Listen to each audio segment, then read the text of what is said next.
What stands before you today in an awakened state is a recognition that everything that you see before you, you are in accord with. Energetic accord, A-C-C-O-R-D, A-C-H-O-R-D, as on a piano. The landscape for you. The landscape before you, named by those who came before you, holds a resonance, and everything that holds language is actually claimed in a level of tone. When something is unknown beyond codification or past usage, past identification in language, what exists is unnamed potential. When unnamed potential is present, a world is claimed anew beyond the fabric, beyond the pattern, beyond the stitching that the old has used to hold a reality in place. You succumb in all ways to what you have known, to what you have seen, in expectation. I expect the sun to rise. I expect the family to be as it was. I expect to know my world as it was last year or the year prior to that, or as my parents or their parents perhaps believed it to be. But the world that you see is indeed being recreated in every moment through conscious agreement.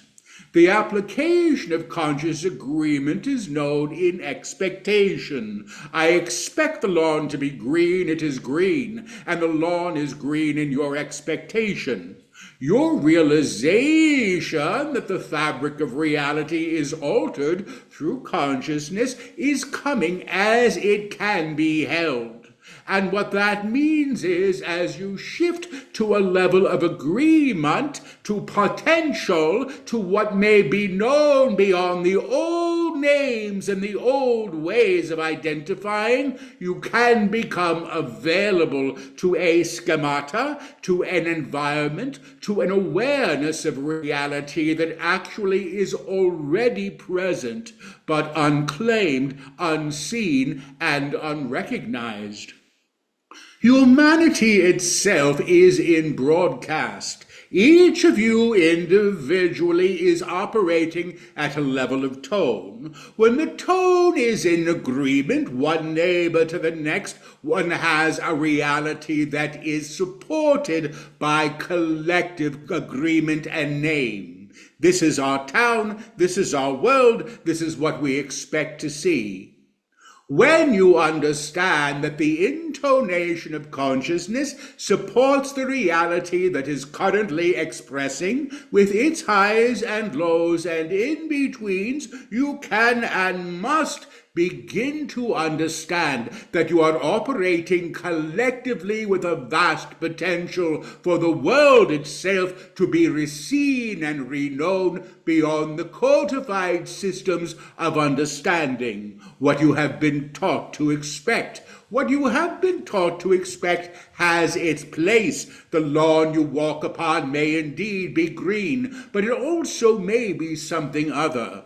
And to realize this something other is to shift to a potential that all that you see is not all that there is to see, that all that has been named is not all that can be named, that all that is comprehended by you can also be comprehended in a vastly different way, in a vastly different exchange. The environment that you hold in alignment, which means what you are in accord to at any time, must hold the consequence of its encounter with the vibration that you claim. Now, collective agreement, this is the day of the week, this is the months of the year, this is what rule looks like, this is what a prison must resemble, this is what learning must be as, can hold a potential for change within the existing idea. The system may be improved, it may be renamed, you may have another scholastic method of adherence to your idea of what learning is. A prison may resemble a home, it may resemble a cave, it may be a vast structure holding many, but the idea itself is still held at a level of intonation, a codification, an agreement to an expectation of what it should be. Now, should, if you understand its meaning, is agreement to expectation. Everything you see around you, you expect to see at one level of tone or at another. The high idea of education, the low idea of education, or government or religion or neighbors. You understand yourselves independently and in agreement with others. And the environment that you partake in is an agreement with others. The world you see is the world you are collectively manifesting. Now, to say manifesting does not mean you invented it. It means you are in agreement to it and in accord with it, and everything that is in form is manifest by one level of tone or another. The agreement to a higher potential moves you beyond the expectation, attachment, if you wish, to what has been. It may be other. It may be new. It may be seen in some other way. It may hold different language than I have ever believed could be claimed. To hold a different language simply means that what is pronounced and made to be, what is announced as being, does not hold the taint or the residual affect of what was named by those who came before you. You are not abandoning history, but you are not relying on it for the benefit of the safety that it would bring you. That is a bridge. I know what a bridge is. I can cross the bridge. There are many ways to cross a body of water that you cannot even imagine. There are ways of seeing the world that can reclaim the world in a higher tone that can and must be made so. To be made so is to be made manifest. To be made manifest is to be claimed in form. Now, form itself you comprehend. You can pick up the peach. You can put down the ladder. You can walk in the door. And these things that hold names and hold form are understood by you and agreed to by you in all cultures that you have. They may be named differently, but the meaning endowed by them is the same. To understand that what is being supported now is a release of expectation that the door should resemble your idea of door or be named door, and that the lawn should be the verdant green that you would have it be, and that the sky should resemble your idea of sky. Because know it or not, the sky that you see is your idea of sky, independently, collectively, both. The agreement to sky held in the collective field is an example of collective manifestation. To realize sky beyond the hues that it has been indoctrinated with, beyond the expectations that you would claim it as, with and through, supports an idealization of something other. When the other becomes present beyond announcement, beyond the claim through past language or codification, you have the unnamed. The unnamed is, if you wish to know it, source. Source is unnamed until it has been named and accrued in form through idealization, intention, execution. The idea of the house must precede the house. The idea of the door predates the door. The door comes into play when the requirement of the door is present, and the requirement of the door is present to all of you because you cannot imagine another way in or out. You must understand that the level of vibrational tone that you are currently operating in is highly diminished, not through any ill usage on your part, but because you have been in many ways preempted from your own comprehension of the divine self, or the God within you that is not held in abeyance to the old. The claim, "Behold, I make all things new," is a claim of rapture.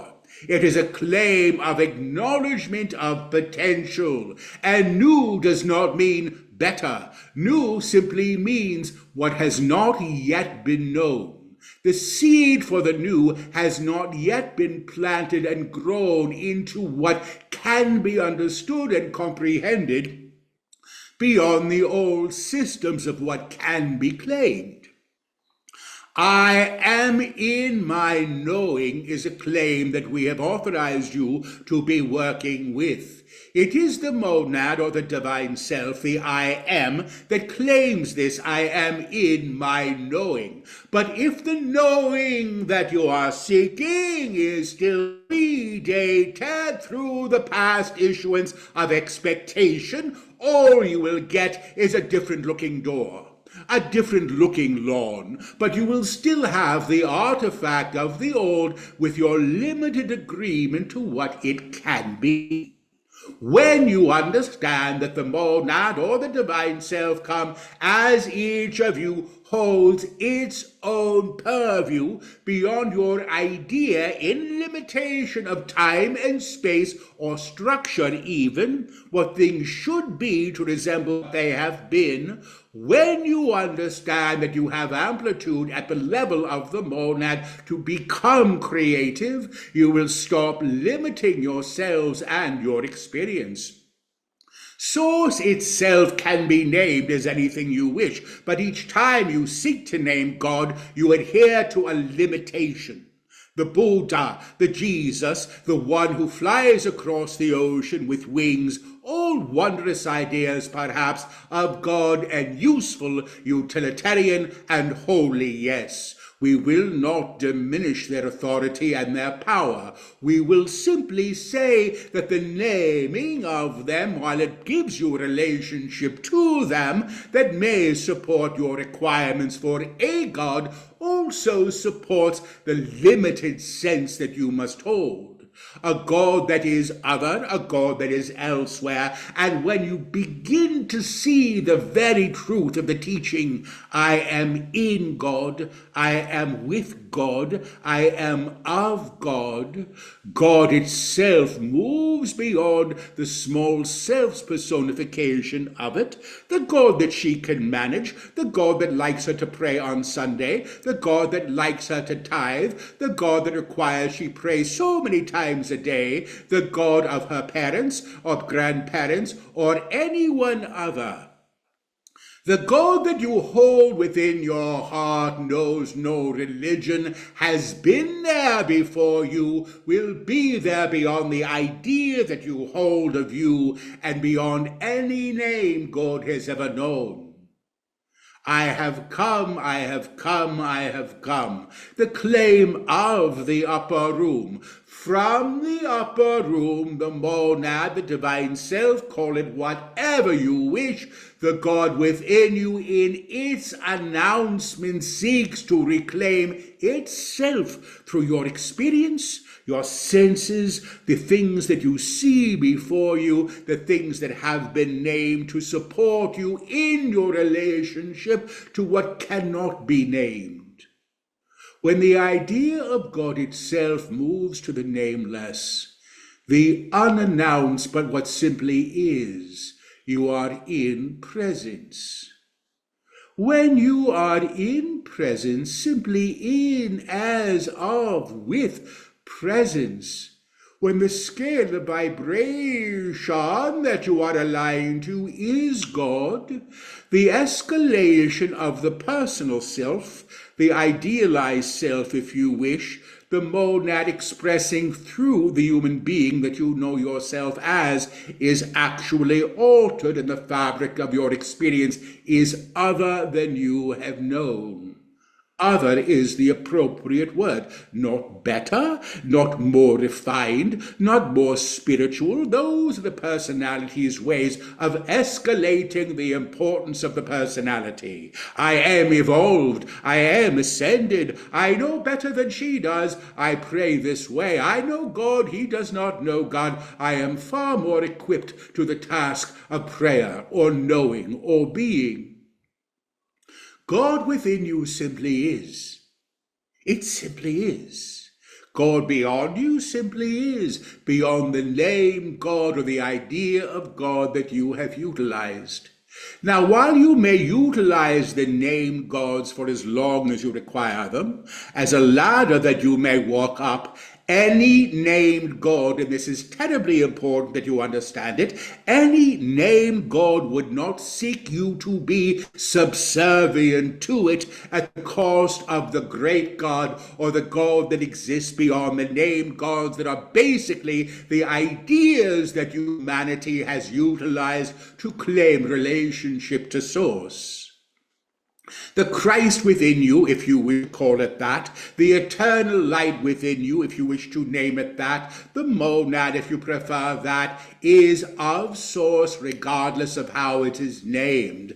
And as of Source, it is beyond naming, except that it is useful for you at this stage of development to have a relationship to a potential that you can align to. The unnamed is so vast for most of you that you will shrug it away. I cannot know God, it is too much to know, and at a certain level you would be correct. But you do know God through the aspect of you, the God within, the monad, the Christ truth, whatever it may be called, that is already in, of, as, and with it. It is already there. It is not seeking enlightenment. It is not trying to ascend. It is not seeking to be holier than thou. It is not seeking to be the prioress or the abbess or the monk or the priest. It simply is. You have come, each and every one of you have come for the experience of being. Not being holy, not being spiritual, not being a better human being. You may utilize those things and develop through them in some ways, but within the named scale of expectation. You have come to be, to simply be. And as the I am self that simply is, you align to the source of all things that simply is. And the world is made new through your presence and being, because you are no longer invoking the expectation of the personality structure that has been indoctrinated in language and in history, born in separation and limitation. We cannot know God except through the rabbi. We will not know God except through the priestess. We cannot know the spirits except through the Ouija board that we like to take out on rainy afternoons. You are one with Source, and Spirit surrounds you always, because you are not separate, but you are operating at different levels of vibrational agreement. The spiritual world that you invoke is as present around you now as it has ever been, and can never be other. But your perception of it, while born in agreement to a collective scale, diminishes your own potential to be in alignment to the idea that what is beyond what you can name can be expressed and experienced. The offerings that we have given you in prior texts, I know who I am, I know what I am, I know how I serve, are the introductory passages to the escalation of tone. They are not about becoming more holy. They're about becoming aware of the experience of being as, of, with, and through Source. To be in Source means you are around it, it is within you, it is as and with all things. I am in, I am of, I am with. You may say this if you wish. I am in Source. I am of Source. I am with Source. I am free. I am free. I am free. Now, the word free is interesting, free of limitation, free of doctrine, free of what you have been believing that has kept you in separation. I am free of the tenets of separation. I am free of the fear of union. I am free of the fear of not being who I am supposed to be. I am free of the belief that I have failed in my grand mission. I am free of the need to be loved in the way that I think I should be loved. I simply am. I simply am. I am in God or Source. I am of God or Source. I am with God or Source. I have come, I have come, I have come. Now, the idea of attachment was addressed momentarily in this instruction, so we will speak to it directly now. Your attachment is to your expectation.